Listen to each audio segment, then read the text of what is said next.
Кутман кечиңиздер менен түз эфирде кабарлардын жыйынтыктоочу чыгарылышы кызматыңыздарда мен Ажина Досумбетова. Алгач күндүн негизги темалары менен таанышып алыңыздар. Ошто 3 адам өрт кырсыгынан жаратылды.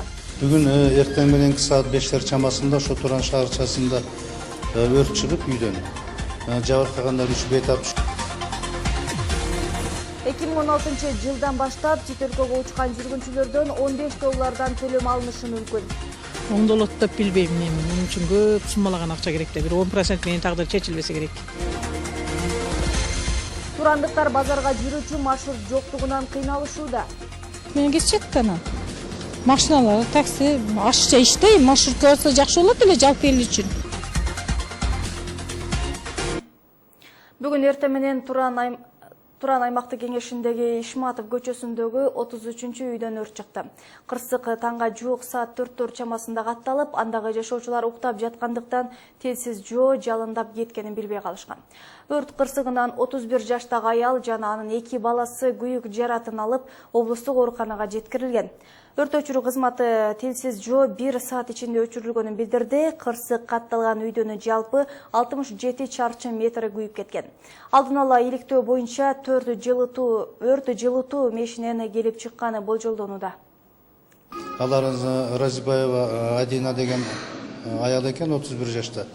Муслима деген 9 жашар кызы, Аббас деген 4 жашар уулу. Кызы оор жаракат алган, 35% терең ожог менен реанимация бөлүмүндө жатат. Өзү 25% терең ожог менен бизде, баласы бизде. Акалдары азырынча апасы менен кызыныкы оор. Баласы стабилдүү.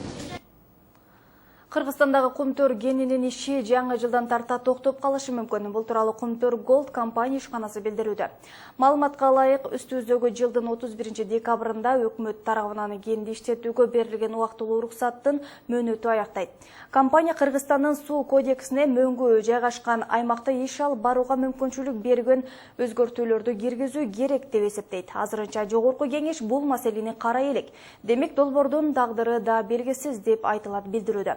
Ошондой эле компаниянын ишмердүүлүгүн аныктап, тактоо маселесин тез арада кароо зарылдыгын белгилейт. Учурда компания 3,5 миң адамды жумуш менен камсыз кылып, республикалык бюджетке 5 миллиард сом алып келет. Жаңы жылдан тартып чет өлкөгө учкан жүргүнчүлөрдүн төлөмү кымбатташы мүмкүн. Өкмөттүн көтөрүп жаткан демилгесине ылайык, буга чейин $10 алынган төлөм эми $15 болот. Каражат эл аралык жана аймактык аэропорттордун инфраструктурасын өнүктүрүүгө жана карыздарды жабууга жумшалат. Бирок талдоочулар буга чейинки төлөнгөн каражаттын эсебин бербей туруп, бааны кымбаттатуу туура эмес дешет. Кененирээк кезектеги материалда. Жаңы жылдан тартып эл аралык рейс менен учкан авиа жүргүнчүлөрдүн учуп чыгуу төлөмүн $15 көтөрүү демилгесин өкмөт сунуштап чыкты. Мамлекеттик мүлк фонду ал каражатты Манас аэропортунун структурасына кирген эл аралык жана аймактык аэропорттордун инфраструктурасын өнүктүрүүгө жана карыздарды жабууга жумшаары айтылып жатат. Манас аба майданын өнүктүрүү боюнча директору белгилегендей, аэропорттун учуу тилкелерине 40 жылдан ашып реконструкциялоо зарыл болуп турат. Андан сырткары да муктаждыктар арбын. Ошо эскирген инфраструктураны жаңылатышыбыз керек. Себеби убакыт өтүп атпайбы, жаңы технологиялар чыгат, талаптар жогоруланып атат, жарандык авиацияга. Ошол заманбап жалпыларды коюу максатында да, себеби биз артта калбашыбыз керек башка аэропорттордончу. Отура берсек да болбойт, анан ошон үчүн өзүбүз каржылайбыз. Жогорулатылган төлөм акысын чет өлкөгө чыккан жүргүнчүлөр гана төлөйт. Бирок алар муну менен эле аэропорттогу шарттардын жакшырышына көзү жетпегенин билдиришет. Оңдолот деп билбейм мен. Мунун үчүн көп суммалаган акча керек да. Бир 10% менен тагдыр чечилбесе керек. Чындыгында кыйын да. Азыр баарыбыз эле иштебейбиз, ушу турмушун айынан балдарым ошо жака кетип атат. Кантип эле кыйын болбосун, акча табам деп кетип атат. Ата-энелер бечара айласы жок. Ломбардтан акча алып анан кетиребиз. Кыйын да, кыйын болбосо, жашоо жеңил болсо балдар барбайт эле айга. Туура болот да. Себеби булдар ремонтта бир көптөгөн нерселер требут этет да. Эмне кымбаттаса элге да кыйын. Ошо закон боюнча анда иш алып барса жакшы. Ушу элге карап мамиле кылып. Буга чейин 10 доллардан төлөм алынып, бирок анын дайыны, эмнеге жумшалганы тууралуу эсеби бүгүнкү күнгө чейин чыгарыла элек. Ал Тургай ага кызыгып, көзөмөл жүргүзгөн да киши болгон эмес. Өткөн жылы Кыргызстанда чет жакка учкандардын саны 1 миллионго жеткен. Ар биринен 10 доллардан төлөм алынганда 10 000 доллар болмок. Эгерде буга чейинки эсепти бербей туруп, бааны көтөрө турган болсо, мурдагыдай эле сол чөнтөккө түшүп кетет дешет айрым талдоочулар. 10 миллион доллардан кутулуп койсо деле болмок. Ошол 10 миллион доллардан кутулганда деле ошо 5 жылдан бери кутулмак. 2010дон бери деле кутулса болмок да. Ошо акчага өкмөттүн ачыктыгы керек мындайга элге түшүндүрүш. Анчы эч кандай кыйналып бир кеткен мигранттардын чөнтөгүнө зыян. Анын үчүн мамлекет оңолуп да кетпейт, мамлекет кедей да болуп кетпейт. Жаркыраган самолет ала да албайбыз, сонун аэровокзал кура да албайбыз. Себеп бул акча дагы эле баягы чөнтөккө түшөт. Себеп чөнтөккө түшпөсө, буга чейинки акчага эмне кылганын ачык айтыш керек болчу. Аэропорттогу төлөмдү көтөрүү сунушун Транспорт жана коммуникация министрлиги коомдук талкууга ушул жылдын ноябрь айында да алып чыккан. Аталган маселени карап жатканда парламент депутаттары мындай жол менен компания карапайым адамдардын эсебинен каржылык маселесин чечеби деп нааразы болушкан. Белгилей кетсек, дүйнөнүн бардык өлкөлөрүндөгү аба майдандарда учуп конуу төлөмү 10 доллардан алынат. Адина Досумбетова, Зайыр Абдукеримов, Ынтымак. Бүгүн премьер-министр Темир Сариев Утшен шаарында өткөн 2-чи дүйнөлүк интернет жыйынга катышты. Жыйын жүрүшүндө интернеттик глобалдык башкаруу, кибер коопсуздук, кибертерроризм сыяктуу маселелер талкууланды. Форум ишине дүйнөнүн 175 өлкөсүнөн келген 1500 алдыңкы эксперттер катышты. Анда өкмөт башчы Темир Сариев өткөн жылы Кыргызстан 1-чи Борбор Азиялык интернет симпозиумун өткөргөн. Акыркы 3 жылдын ичинде биз бардык коңшу өлкөлөр менен транзиттик байланышты орноттук. Бул Кыргызстанга Европа менен катар Кытайга түз коммуникациялык байланыш орнотууга мүмкүндүк түздү деп белгиледи. Дүйнөлүк интернет жыйынды өткөрүү демилгеси Кытай элдик республикасына тийиштүү, өлкөдөгү 10 интернет компаниянын 4-ü Кытай тараптыкы. Ош шаарындагы оңдоодон өткөн Семетей эс алуу багы пайдаланууга берилди. Реконструкциялоого жалпысынан 2 миллион сом ашык каражат кеткен. Ачылуу аземинде Ош шаарынын мэри Айтмамат Кадырбаев жана кала тургундары катышты. Сейил бакта түнкү чырактар, үкөкчөлөр жана жетиштүү отургучтар орнотулган. Семетей эс алуу жайы буга чейин кароосуз калып, Манасат аймактык кеңешинин жашоочуларынын эс алуусуна ыңгайлуу шарттары жок болчу. Жалпысынан эс алуу жайыдын аянты 1 гектардан ашык. Эске сала кетсек, эс алуу багы 2 ай аралыгында оңдоодон өткөн. Быйылкы жылы 4 паркты пландадык эле. Толугу менен капиталдык ремонттон өтөбүз деп. Мына ушул биз азыр турган парк ушул 4-чүсү болчу. Аталган паркка 2 миллион 250 миң сом акча каражаты кетти. Тендердик баасы Ош шаарынын Туран аймактык кеңешинин каттаган коомдук транспорттар Борбордук базарга кирбей, Масалиев көчөсү аркылуу өтүп кетет. Андагы жашоочулар базарга барыш үчүн аталган көчөдөн түшүп калып, базарга жөө барууга туура келет.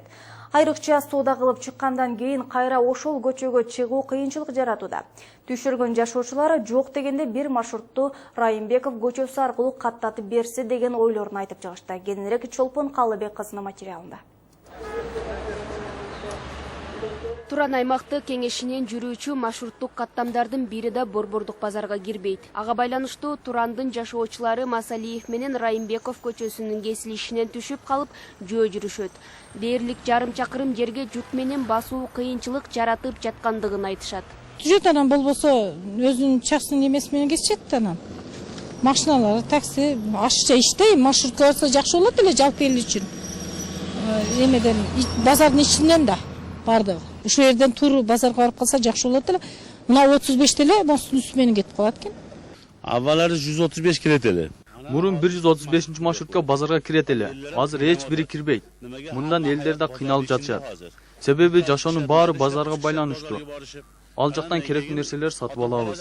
Ал үчүн нерселер көп. Негизинен аялдар көп түшөт базарга. Алардын бала чагасы менен жүргөндүктөн кыйналып эле атышат. Хатын холаш асылы хатын холаш түшөт базарга. Туран аймактык кеңешинин жүрүүчү маршруттук каттамдардын айдоочулары да элдердин даттануусун колдойт. Себеби алар ташыган жүргүнчүлөрдүн 60% күндүгө базарга барат. Схема өзгөрсө элге да айдоочуларга да жакшы болмок дешет алар. Жалып көп, жалып түшкөндөн өзү жашап турган адамдар заявление жазып мэрияга, департаментке берди, решение жок да али. Решение решат кылып берсе, базарга кириш керек, жалып көп, азыр деле жалып болуп атат. Жакшы болот базарга кирсе. Азыр кирбей атабыз, алдыңга кирчү элек. Эми чоңдор немесе ушул да кирсе киребиз, кирбесе кирбейбиз да. Киргизип берсе жакшы болот эле. Тураннан каттоочу маршруттар 2 ноябрдан тартып жаңы көпүрө менен жүрүп калган. Себеби Райымбеков көчөсүндөгү айланма жолдон өтүүчү маршруттар Тилеке Баатыр жолунан келаткан унаалар менен жол талашып, тыгын пайда болот. Мындан улам алардын схемалары өзгөргөн. 35 маршрутту азыр биз ошого уруксат бергенден кийин 35 маршрут боюнча шаардык кеңештин депутатынын каты бар, элдердин да кайрылуусу бар. Biz şu cuma, narkı cuma daha karab durup 35. marşruttun kattan brigadası bilen söyleşip asıllarının mildetlemesini alıp har birinden ошол жерге токтобойм деп милдеттемесин алып туруп вопросу чечип беребиз. Туран аймагынан шаарга карай келүүчү 135 маршруттук каттам эми базарга кирүүчү жол менен жүрөт. Ал 10 күн ичинде чечилип ишке кирмей болду. Бүгүнкү күндө Туран аймагынан 135, 101, 138, 134 жана 125 маршруттар жүрөт. Чолпон Калбек кызы, Айбек Беделбеков, Ынтымак. Эл аралык Кызыл Крест комитети 2013 жылы Баткен облусунда өз кеңсесин ачкан. Бул комитет гуманитардык негизде иш жүргүзүп, облустагы шарты катал аймактарда медицина тармагына жардам көрсөтүп келет. Айта кетсек, Баткен райондук Таян айылындагы үй бүлүк медициналык тобунун имаратын толугу менен оңдон өткөрүп берген. Мындан сырткары Кадамжай райондук ички иштер башкармалыгынын жана Кызыл Кыя шаардык ички иштер башкармалыгынын убактылуу кармоочу жайын реконструкциялаган. Эл аралык Кызыл Крест комитети бул бейтарап калыс көз карандысыз уюм. Анын өзүнүн ишмердүүлүгү ушул жалаң гана гуманитардык мүнөзгө ээ. Кыргыз Республикасында 1992 жылдан бери иштеп келе жаткан болсок, түштүк регионунда Ош шаарында 2010 жылы кеңсесин ачкан жана Баткен шаарында 2013 жылы ачты. Биздин ушул иш пландарыбыз боюнча бүгүн ушул Баткен журналисттери менен бир жолугушуу өткөрүлүп, жана өзүбүздүн ишмердүүлүгүбүз жөнүндө жана аткарылып жаткан жумуштарыбыз, долбоорлорубуз жөнүндө кыскача болсо да маалымат бөлүшөлү деп келдик. Мына бүгүн менин оюмча аябай жемиштүү өттү.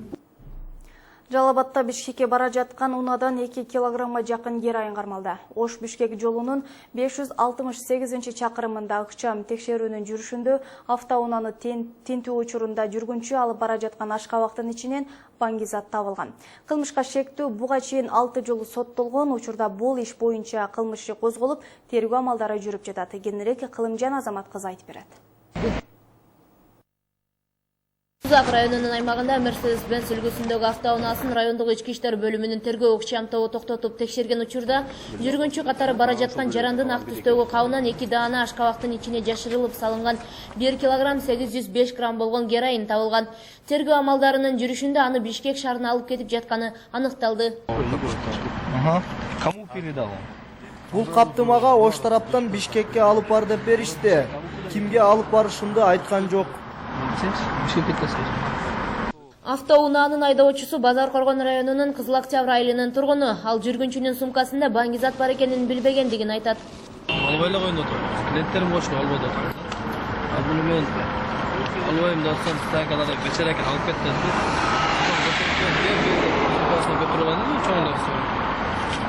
Бербей атканда нерсеси болду.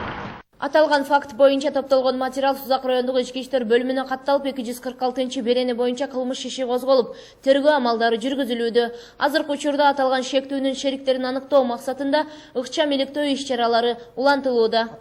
Аталган факт боюнча материалдар Сузак райондук ички иштер бөлүмүнө кылмыштарды каттоо китепчесине катталып, Кыргыз Республикасынын кылмыш жаза кодексинин 246-беренеси ал баңгизаттардын мыйзамсыз жүгүртүү жана ташуу беренеси боюнча кылмыш иши козголуп, азыркы учурда тергөө амалдары жүрүүдө. Белгилей кетсек, Жалал Абад облусунда жыл башынан бери баңгизат менен байланышкан 157 кылмыш иши аныкталган.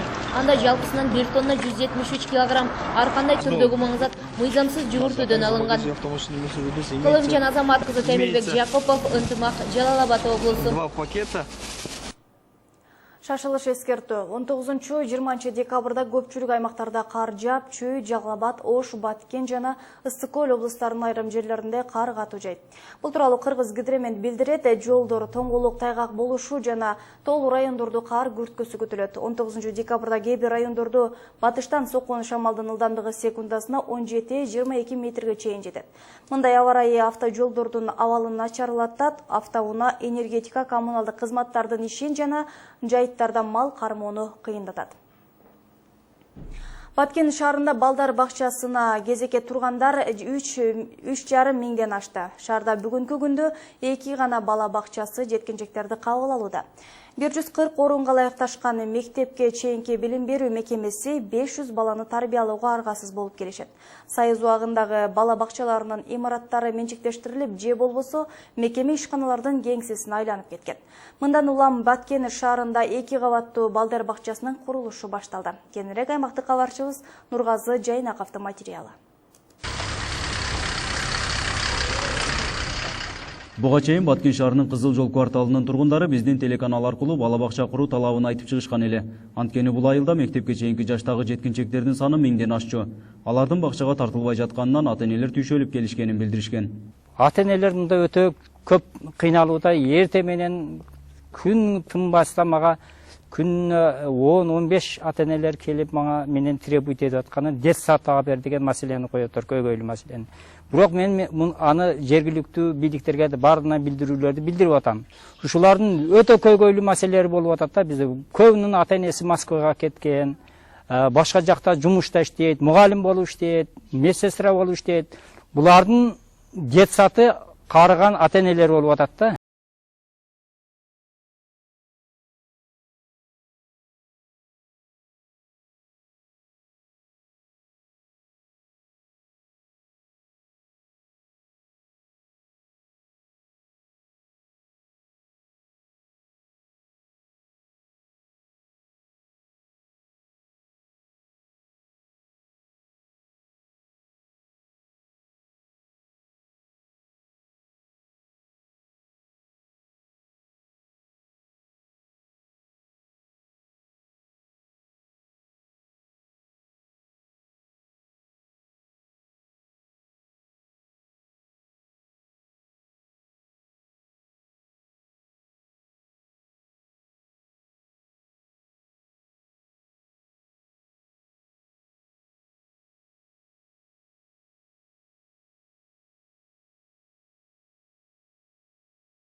Азыркы күндө ошол акчанын биринчи этабы келди. Иш башталды. Мамлекет тарабынан келечек муундарга көрүлүп жаткан мындай саамалыкка айыл тургундары ыраазычылыктарын билдиришти. Бул имарат бүткөрүлсө, жаш балдар 3-4 чакырым алыстагы бала бакчага эмес, өз айылындагы бакчага бара турган болушат. Бүгүн бала бакчабыз ачылып, өтө Кызыл жол кварталынын эли кубанып турабыз. Бүгүн бизге аябай кубанычтуу күн. Биздин элибиз аябай бала бакчага муктаж эле. Муктаждыгыбыз бүгүн чечилди. Ошондуктан биз мэрия, Баткен шаарынын мэриясына өтө чоң ыраазычылык билдиребиз, рахматыбызды айтабыз. Баткен шаарынын мэриясы ушул эле айылда 100 орунга ылайыкташтырылган мектепке чейинки билим берүү мекемесин уюштурууну пландаштырууда. Мындан сырткары шаардагы менчиктештирилген жана кароосуз калып кеткен балдар бакчаларынын имараттарын мамлекетке кайтаруу аракеттерин көрүп жатат. Нургазы Жайнаков, Жыргал Абдижалил уулу, Ынтымак, Баткен шаары.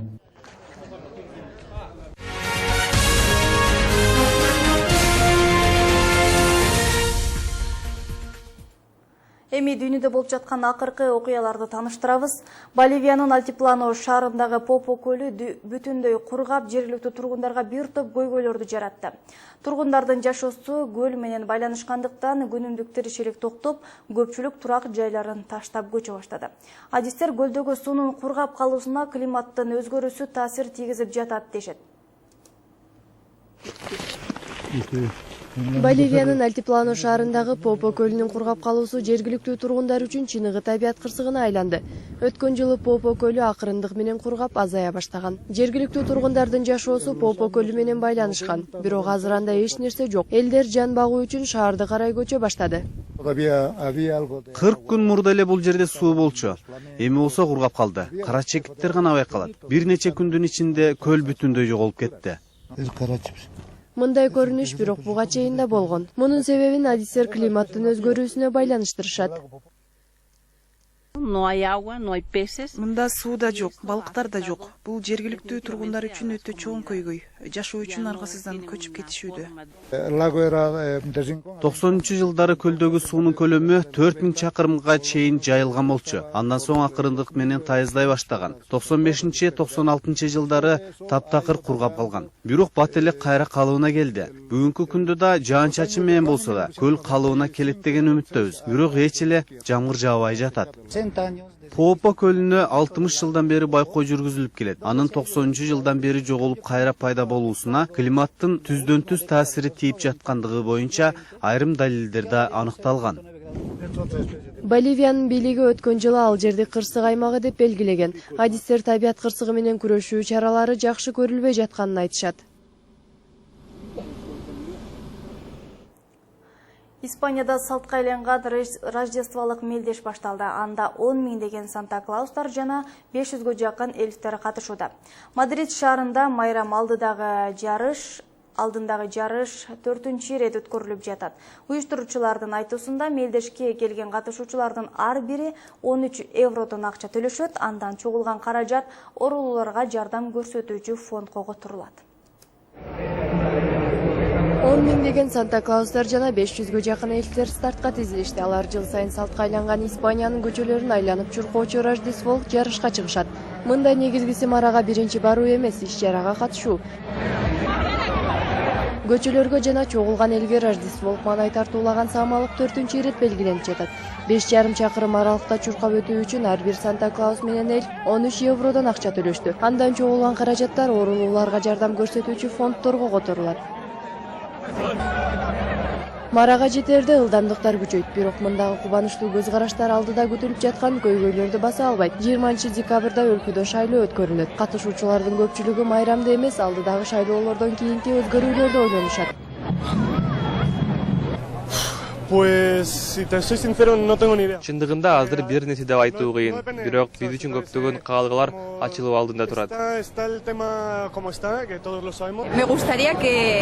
Өзгөрүүлөр болсо жакшы болмок. Ал биз үчүн Испания үчүн керек. Жыл сайын эле бийлик кайталанып шайлана бергенде болбойт. Биз демократиялуу өлкөдө каалаганыбызды шайлайбыз. Канткен менен бул самалык айрымдар үчүн өзгөрүүнүн башы болду.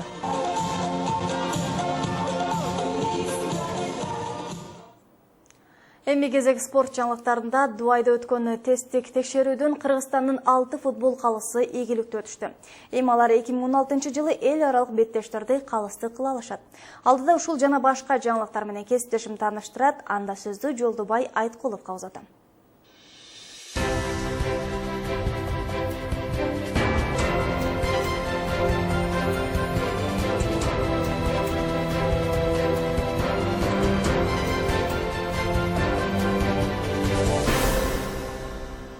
Рахмат кесиптеш, саламатсыздарбы? Кыргызстандын жана дүйнөнүн акыркы спорт жаңылыктары менен мен Жолдубай Айткулов тааныштырам. Кечээ Сауд Арабиянын Дубай шаарында футбол калыстары арасында курултай өткөрүлдү. Кыргызстандын атынан 6 калыс Кочкоров, Машенцев, Файзулин, Грешенко, Чинибеков, Талифжановдор барып, нормалык тестти ийгиликтүү тапшырып кайтты. Эми бул кыргызстандык калыстар 2016 жылы эл аралык чоң футболдорго калыстык болуп калышы мүмкүн.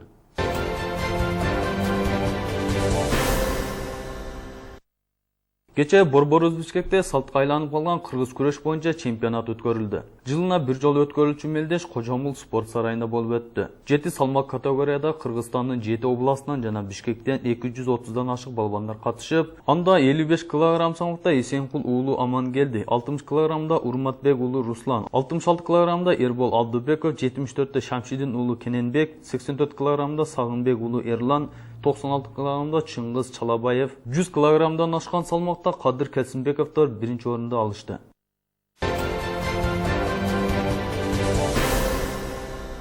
14 февралда футзал боюнча дүйнөнүн жаңыланган тизмеси боюнча Кыргызстандын курама командасы 46 орунду камсыздады. Эскерте кетсек, кече Кыргызстандын футзал курама командасы Москвага жөнөп кетти. Москвада Азия чемпионатыга даярдануу менен бирге Орусиянын клубтары менен 3 жолдоштук беттеш өткөрүп, 23 декабрда кайтып келет. Азия чемпионаты 2016 жылы 10 февралда Ташкентте башталат. Эми эл аралык жаңылыктардан УЕФА 2016 жылы Францияда өтүп аткан футбол чемпионатындагы башка калыстарды жарыялады. УЕФА 2016 жылы футбол боюнча Европа чемпионатында 51 беттешке калыстык кыла турган 18 негизги калыстын атын атады. Алар башка калыстык кылса, дагы 4 жардамчы калыс берилет. Калыстардын толук курамы ушул айдын аягына чейин аякталып бүтөт. Алар март айында бир жерде бардыгы тест тапшырышып, анан тандалып алынат. Ливерпуль командасы бельгиялык дарбазачы Симон Мониле менен 2018 жылга чейин келишимин узартты. Жаңы келишим боюнча 27 жаштагы дарбазачы жумасына 60 000 фунт стерлинг алат. Ал Ливерпуль командасында 2013 жылдан бери ойноп келе жатат. Сиздер ынтымактагы дүйнөнүн жана Кыргызстандын акыркы спорт жаңылыктары менен тааныштыңыздар. Саламатта туруңуздар.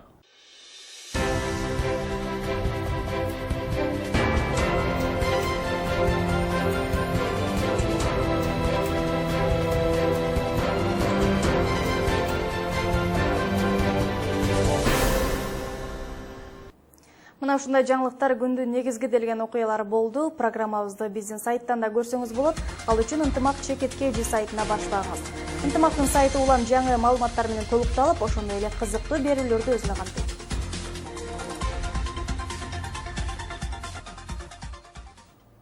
Алдыда эртеңки күнгө алынган аба ырайы тууралуу маалымат менен тааныша аласыздар. Кечиңиздер көңүлдүүлансын, аман болуңуздар.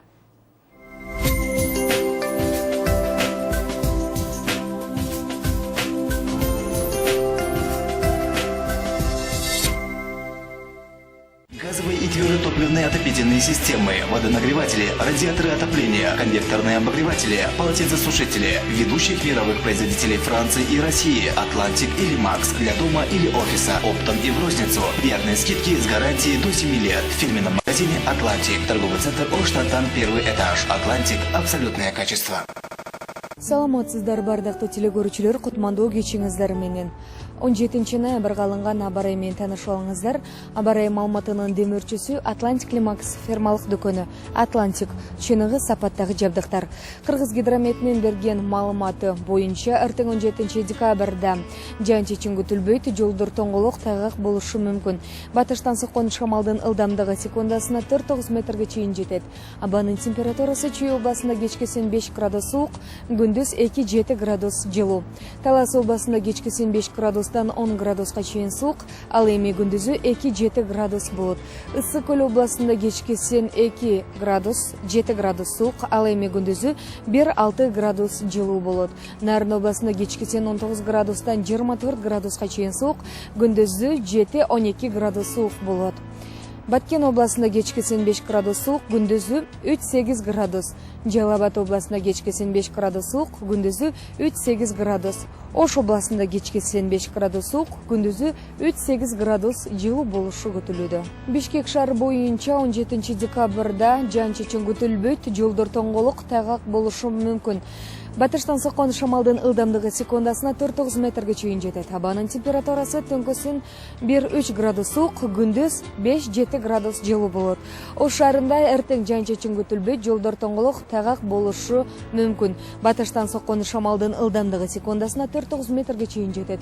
Абанын температурасы түнкүсүн 2 градус суук, күндүз 6-8 градус жылуу болот. Сиздерди 17 декабрга алынган аба ырайынын болжолу менен Райхан Орозбекова тааныштырды. Аба ырайы маалыматынын демөөрчүсү Атлантик Лимакс фермалык дүкөнү. Атлантик чыныгы сапаттагы жабдыктар.